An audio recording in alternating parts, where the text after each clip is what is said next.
¿qué tal? ¿Cómo están? Siempre he tenido presente, y lo he manifestado en algunos capítulos del Speaker, que el cine precedió a la radio. De ahí la importancia de la imagen. Muchos dicen que una imagen dice más que 1000 palabras, y es la pura verdad. Por eso, el cine mudo no se preocupaba, o cuando salió el sonido para aplicar al cine mudo, muchos no estaban interesados, el caso de Chaplin, porque la imagen decía más que las palabras. Sin embargo, hubo que tenerlo en cuenta, y ellos, cuando pudieron, lo dijeron en sus discursos. Ya lo he dicho, pero lo voy a volver a repetir, en su excelencia Cantinflas, en un gran discurso, en la película en que Chaplin imita a Hitler, el gran dictador, otro gran discurso, y en Terreno Salvaje, Steven Seagal, también el tercero, que tiene que ver con el terreno, con lo que está pasando hoy en día con estos chicos que fueron detenidos por los rusos. Más o menos la misma historia, defendiendo el hábitat, el medio ambiente y todo lo demás, todo lo que nos circunda, porque somos el hombre y su circunstancia. De modo que siempre le he dado al cine una tremenda importancia. ¿Cuándo no? Al descubrir a un grande del cine mendocino, nada más ni nada menos. Digo grande porque su figura se enaltece cuando hablamos de los cines mendocinos, ya que él ha sido el artífice número 1 de que muchos hayamos podido ver cine del mejor en nuestra provincia, con más de 100 salas, casi 200, está este trabajo realizado por esta persona, a la que califico nuevamente de un precursor, de un ícono del cine. Esta persona es nada más ni nada menos que el señor Antonio Héctor Sandri.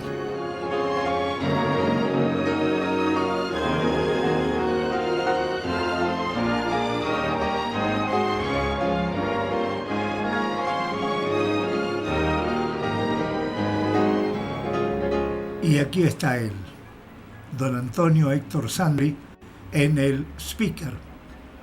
Lo hemos invitado y le agradecemos muchísimo. Autor de un libro maravilloso, que es este. Quizá yo me voy a tapar la cara, pero la cámara lo va a poder ver, o no me tapo la cara, o lo pongo ahí para que se vea mejor. En realidad él nos va a contestar algunas preguntas que creo son muy importantes, ya que desde el 31 de mayo de 1899 comenzó a proyectarse cine en nuestra provincia. No es porque haya nacido en 1899, sino porque él, en parte de su historia, hace mención a estos acontecimientos. Don Antonio Héctor Sandri, placer de saludarlo. Bueno, muy buenas tardes. Bueno, me alegro de estar acá. Como le estaba comentando, yo siempre estaba atrás de las cámaras, entonces no sentía la adrenalina que hay de estar en el lugar de enfrente. Y bueno, acá estamos a su disposición. Lo que yo quería sencillamente, primero agradecerle y en segundo lugar preguntarle, es cómo nació en usted esta actitud de ser operador, empresario, constructor de estas máquinas que vamos a ver ya, especialmente a la Dune, funcionando. ¿Cómo es que a usted se le ocurrió todo esto? ¿De dónde salió? ¿De qué partecita de su corazón salió esta inquietud? Bueno, la inquietud no nació de ninguna partecita, sino, no sé, por descendencia, porque mi papá pasaba las películas en el Colegio Don Bosco en el 1920, cuando eran a manivela, mudas. Luego siguió mi hermano trabajando, y ya cuando yo ya tuve ya los 10, 12 años, pasaba las películas yo en el Colegio Don Bosco para pagar mis estudios. Entonces de ahí seguí, de ahí mi hermano, que era el que me enseñó de operador, me llevó a trabajar al cine Alhambra, de ahí al cine Fantasio, y después inauguré el cine Lavalle, el Cóndor, y bueno, ahí fue que seguí trabajando de operador, hasta que simultáneamente, ya a los 14 años, entré a trabajar en Villanueva, en la fábrica de proyectores de Diumenjo Hermanos, y bueno, con las dos cosas, trabajaba en la mañana en el taller y en la tarde en el cine, fui subsistiendo hasta ahora, ¿no es cierto? Que hace 5 o 6 años que me jubilé, entonces me entró una nostalgia ver cómo han cerrado los cines del centro. Entré al cine Lavalle, que es una playa, y bueno, fue muy nostalgioso para mí, por eso es que escribí un libro, porque yo ya había tenido la suerte de conocer casi todos los cines que habían en la provincia por cuestiones técnicas, ¿no es cierto? Entonces fui y le saqué una fotito a cada lugar donde funcionaba el cine, porque todavía los recordaba.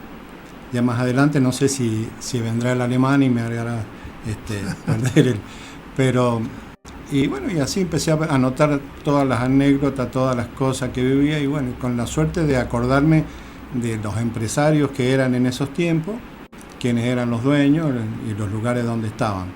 Y así hasta ahora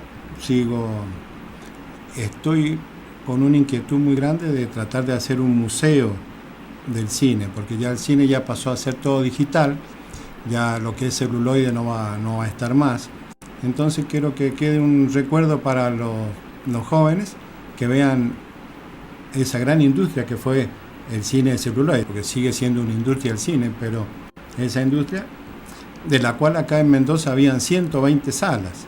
Cada barrio tenía un par de salas, una al aire libre y otra en un salón, porque como siempre he contado, era muy difícil en verano refrigerar esa sala. Entonces sacaban afuera, tenían unos jardines y pasaban las películas.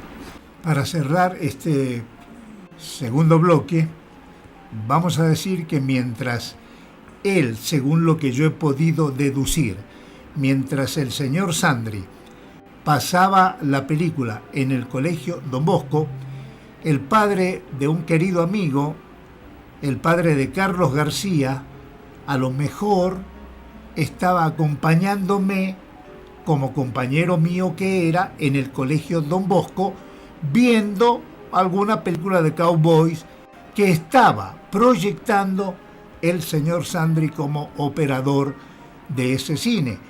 Siempre fue mi inquietud desde niño poder subir a la cabina que estaba ahí nomás, pero nunca me dejaron, por lo que yo suponía que eran equipos de 16 milímetros, nada más.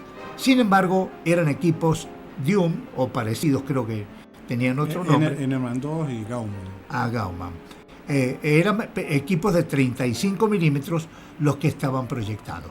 Mientras yo veía la película, sin conocernos, sin vernos, el señor Antonio Héctor Sandri, pasaba esas películas en el colegio Don Bosco.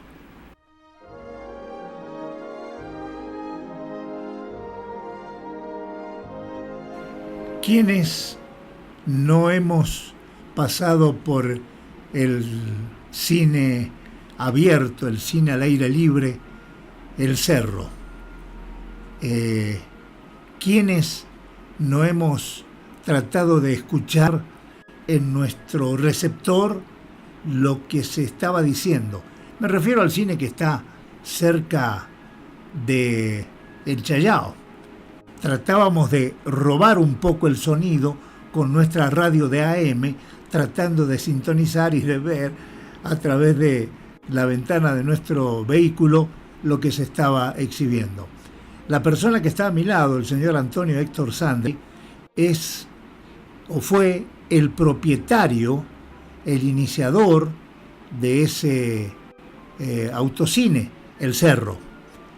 Y además es importante explicarles que en todos los formatos él pudo proyectar, ya sea en lo que ahora le llaman 3D, o en VistaVisión, o en Cinerama, etc. Don Antonio, yo le digo don Antonio, en realidad es menor que yo, don Antonio, pero no sé, le digo así cariñosamente. Antonio, empezamos por ahí también, ¿no? Siendo propietario, siendo empresario del Autocine El Cerro. Y sí, en el año 70 que se inauguró, estábamos ya listos para inaugurar, pero teníamos problemas con el sonido, porque yo había visitado otros autocines del país y preguntaba qué es lo que pasaba, y generalmente era una pilastrita con un parlante y el parlante lo bajaban al coche, pero me decía la gente que cuando terminaba la función todos salían y muchos no se daban cuenta y se arrancaban el parlante con todo. Entonces yo digo, bueno, acá tenemos que hacer otra cosa, y bueno, se me ocurrió la idea de hacerlo por onda de radio. Entonces pusimos una antena a todo lo largo de la pantalla hasta atrás del autocine y con un transmisor de AM transmitíamos la... Pero en el año 70 no todos los autos tenían receptor de radio. Entonces había una famosa radio Spica transitores y bueno, compramos una cantidad de esa radio y se la íbamos prestando a los coches que no tenían radio. Y así solucionamos el tema. Aquí tenemos una formando parte también de nuestro Museo de la Radio, porque usted está viendo esta filmación realizada en el Museo de la Radio. Y tenemos una radio Spica, pero de todas maneras creo que todos la conocemos. A partir de ahí, ¿cuál fue su actividad, su actitud cinematográficamente hablando? Bueno, me dediqué a fabricar proyectores de cine, ¿no es cierto? Fabricamos esos famosos Dium, que fue invención de los hermanos Diumenjo. Yo trabajé de los 14 años con ellos, y bueno, cuando falleció el señor Jaime, la viuda nos vendió el taller a mi hermano Domingo y a mí, y seguimos fabricando proyectores. Es importante, muéstrela la radiocito esa, mire, muy bonita, me causa mucha emoción. Ahí la tiene. Ver esta radio. Es una auténtica, Es una auténtica radio, donde, bueno, me remota a esos años del 70, ¿no? Donde sintonizaba la gente la radio ahí en la boletería, entonces escuchaba toda la película ahí. Después ya lo fuimos mejorando, pusimos FM, y bueno, siguiendo con eso, me dediqué a reparar varios cines y últimamente, hasta que me retiré, trabajaba de mantenimiento en el cine Lavalle y el cine Cóndor antes que cerraran. También hay otra cosita que quería comentarle, eran los sistemas de película, ¿no es cierto? Esta película es de 16 milímetros sonora, ¿no es cierto? Estaba 16 milímetros muda, Super 8 y 8 milímetros, 35 milímetros, que es lo que más me dedicaba yo, y el 35 milímetros tenía el cuadro común, panorámico, después salió el Cinemascope, después salió Cinerama, que esa se proyectaba con 4 proyectores. 3 proyectores proyectaban y uno llevaba todo el sonido de todas. Uno proyectaba al centro, el otro por allá, y con una pantalla bien cóncava, que uno estaba sentadito ahí y comenzaba eso, me quedó siempre grabado, comenzaba la película con un cuadrito chiquitito como 16 milímetros en blanco y en negro, y el relator comentaba qué es lo que era el Cinerama.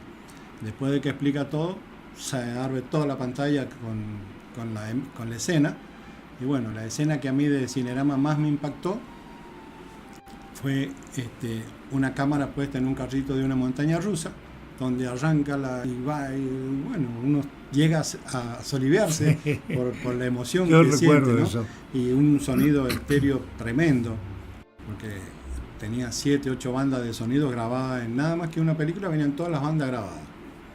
Claro, realmente era como verlo sin necesidad de lentes. Claro, eso no sí, había que utilizar anteojos. Eso no era el cine, el 3D, que ahora está muy de moda, también estuvo en el año 55 en el cine Buenos Aires, se pasó 3D con los lentecitos, pero se proyectaba con 2 proyectores encimaba la imagen, y entonces los lentes, que es lo que hacía de aclararlo.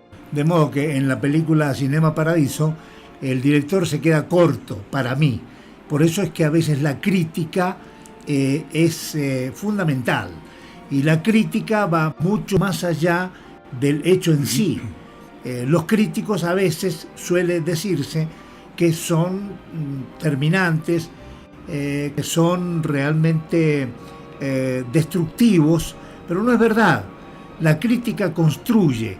Esa película, que es realmente maravillosa y que nos trae muchísimos recuerdos, le faltaron muchos de estos detalles. Se hizo en una época, fue para una época, y habían, bueno, 1 o 2 proyectores de ese tipo, con película que se prendía fuego, que se incendiaba, porque era de un material muy, muy especial al cual nos referimos en unos de estos capítulos. Entonces se encendía, había que cuidarla, se enlataba la película para que no explotara, pero allí se prendió fuego por el calor que irradia. ¿Cómo funciona realmente la luz del proyector? Bueno, la luz del proyector hoy en día funciona con una lámpara, ¿no es cierto? Una lámpara xenón, pero hasta el año 72 por ahí funcionaba con arco voltaico, que eran 2 carbones que producía el arco, y bueno, uno se quemaba cualquier cosa. Con la lámpara también se quema porque la luz es muy potente y concentrada toda en 35 milímetros se prende fuego. Pero en ese tiempo eran de celuloide y se ardía y no más. Entonces los proyectores tenían un cortafuego arriba y abajo de los bombos para que no siguiera. En este caso ahí tenía en Cinema Paradiso la tapa abierta el hombre y se quemó todo el rollo. Que si hubiera estado cerrada la tapa no se quema todo el rollo, entonces se quema el pedacito que está enhebrado en la máquina. Ahora, ¿por qué silbaba el público? ¿Cuándo silbaba el público? El público silbaba cuando se cortaba muy seguido o cuando, como las películas eran tantos los cines que habían, las copias que entraban eran muy poquitas copias, entonces muchas veces se pasaba en 2 y en 3 cines a la vez simultáneamente que las combinaban. Entonces las copias se gastaban mucho, sobre todo las películas musicales o las de cowboy que terminaban con una pelea en el final del rollo. Por ahí al cortarse un poco pegaba un salto grande, entonces la gente silbaba, o cuando salía fuera de cuadro también silbaba, entonces era el timbre que le avisaba al operador qué es lo que pasaba. Mientras tanto, ¿el operador qué hacía? Y el operador tomaba té. No, aparte había que estar ahí juntando los carbones, porque al principio había que juntarlo a mano. Ahora, el proyector que tenemos acá en la escuela, ¿es a qué? ¿A carbón? Es a arco voltaico. A arco voltaico. Bueno, realmente eso nos asombra que podamos tener uno de esos proyectores. Podemos conseguir, he visto en internet, podemos conseguir los carbones todavía. Sí, todavía. Y los carbones, acá en la Argentina intentó muchas veces de hacerse, pero tenía una fórmula como la Coca-Cola. La tenían los alemanes y no la largaban a nadie. Entonces se fabricaba, pero acá en lo mejor ¡pac! Se le cortaba el carbón, se armaba cada lío. Ahora, usted tenía la responsabilidad de que el público no silbara. Cuando silbaba y se cortaba la película, ¿cómo la unían? Tan rápidamente, porque eran cuestión de segundos. No, lo que se hacía era enhebrar otra vez la máquina y que siguiera marchando. Y después cuando uno la rebobinaba la película, agarraba el celuloide, lo cortaba y lo pegaba. Secretos que recién puedo saber, porque claro, era cuestión de segundos. El público silbaba, se había cortado la película e inmediatamente seguía funcionando. Y decíamos, ¿cómo hizo para pegarla la película? ¿Con qué se pega ese celuloide? Este celuloide y de esa Yo traté época, de pegarlo con... No, se pega con un cemento a base de acetona y extracto de banana y se pega. Pero ahora salió otro celuloide en las películas actuales que hay, que usted lo quiere romper y creo y no lo corta, no, lo corta. Este lo corta. El otro no lo puede cortar y tira como que y no, y ese no se puede pegar con nada más que con Sintex. Con Sintex. Sí, porque la acetona no lo funde como fundía este. Tenemos una colección de celuloides con publicidades de distintos productos, de distintas gaseosas y de distintas marcas. Eso lo vamos a tener que pegar con celuloide. Con acetona. ¿Con acetona ese? Con acetona, sí. Sí, porque es de celuloide antiguo. Ajá. Este nuevo... No vaya a creer que es tan antiguo. No, pero esto ha salido hace 5 o 6 años, sí. El celuloide. ¿Qué pasó? Salió cuando empezaron a salir los microcines estos, ¿no es cierto? Los vilas y todo, porque las películas vienen en 10 partes. Entonces los cines necesitaban 2 máquinas para que trabajara. Estos cines ahora tienen una sola máquina por cine, por sala, porque arma toda una torta enorme de toda la película en una sola máquina, la lleva por una cantidad de carreteles y la entra y pasa. Si la pasan en 2 o 3 cines simultáneos, pasa de ahí, sigue, en vez de bobinarse, pasa a la otro proyector. La misma película, como si fuera una víbora. Claro, y sigue. Entonces soporta los tirones que se peguen, que no se corta la película. Por eso, bueno, nos vamos a ir. No va a ser la primera vez que don Antonio Héctor Sandri nos acompañe, pero yo quiero promocionar, no voy a dar teléfono ni voy a dar dirección.